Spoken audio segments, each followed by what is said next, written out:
Hello, my name is Dr. William Flip Clay. I'm a licensed professional school counselor.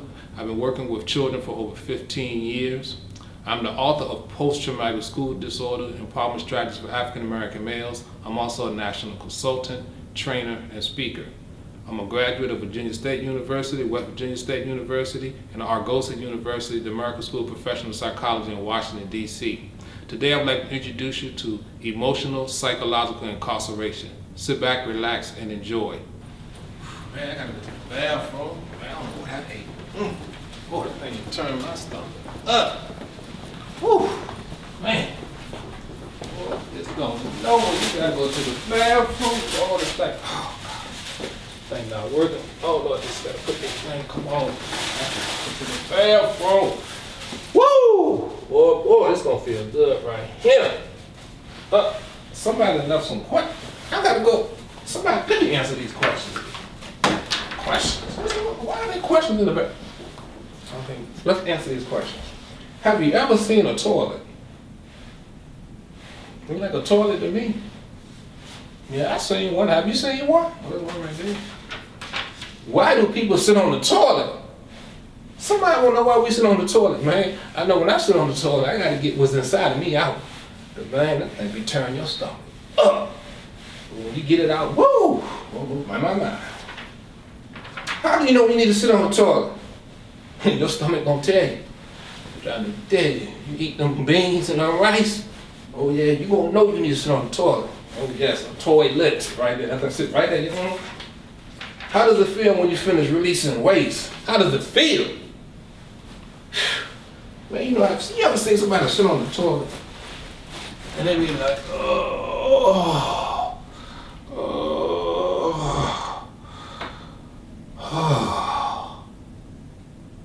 Man, you just be feeling good. That's how I feel when you, whew. You be like, man, I don't know what I ate, but you know what I mean? Like, whoa, man, that's how I feel. It feels good.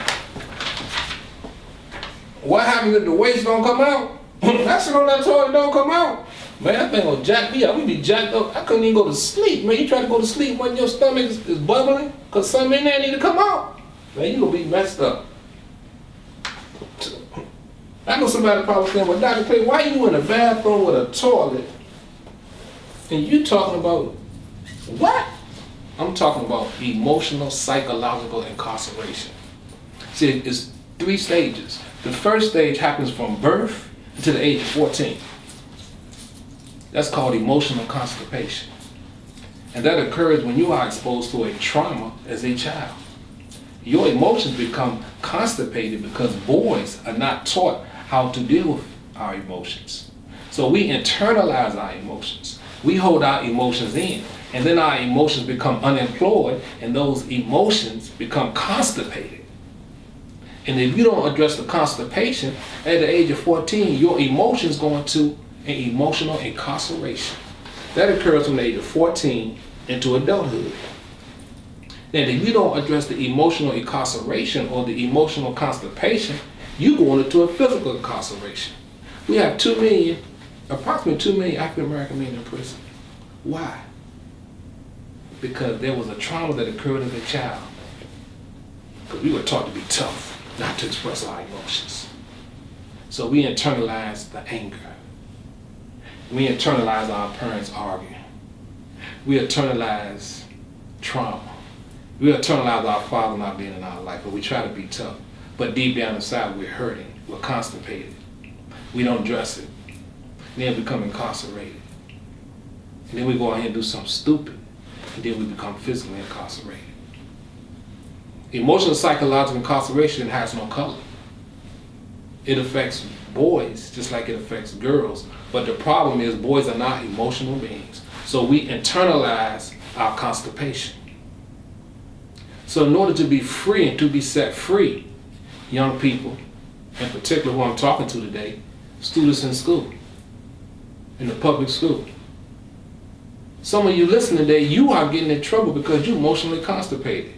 You want to be tough, but you don't want to face the reality of what has occurred in your life, which has been a trauma, and it's hard for you to deal with it. But just like when we sit on that toilet and we release and it feels good, I challenge you today. Sit on the toilet. Release what's bothering you. Get it out of you. Talk to somebody about it. And then once you get it out and you strain, because you might have to strain a little bit, because it's going to be hard, because some of you has been in you for 14, 15, 16 years. So you're going to have to strain. But you're going to get it out. You got to talk about it. Some of you 10 years. We have some adults watching this video. You're 50 years old and you're still dealing with stuff that happened to you as a child. You need to get it out. And then once you get it out and you get it out, then you take that toilet paper. And then you wipe it away. Then you take it, you put it in the toilet.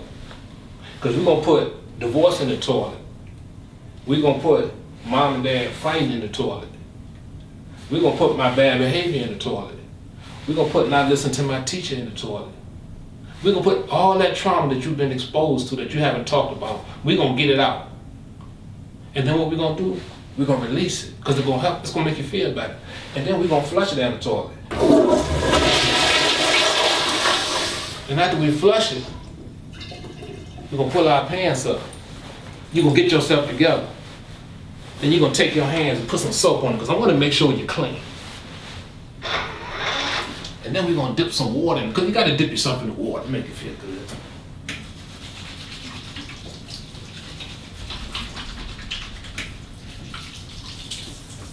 Then we're going to get some paper towels.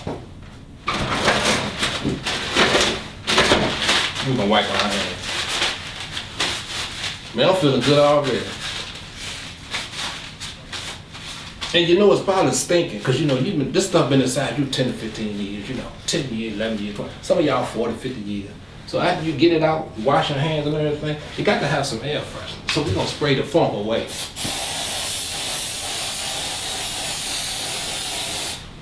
Oh, that smells good. Man, not only does that smell good, I feel good. And I feel good because what was inside of me is now out. I feel like a new person. Audience, the challenge is for you, for educators. Allow your young people to watch this video. Adults, let your children watch this video. I want to put a personal challenge out to all my young boys out there, especially my African American boys. I went through it as a child. My mom and dad divorced at the age of 9, and when my mom died at the age of 13, and my dad wasn't around. I became emotionally constipated and didn't really want to talk about it. But the challenge I have for you, I want you to talk about it. You got to get it out. Don't hold it in. Get it out. That's the challenge. You like that?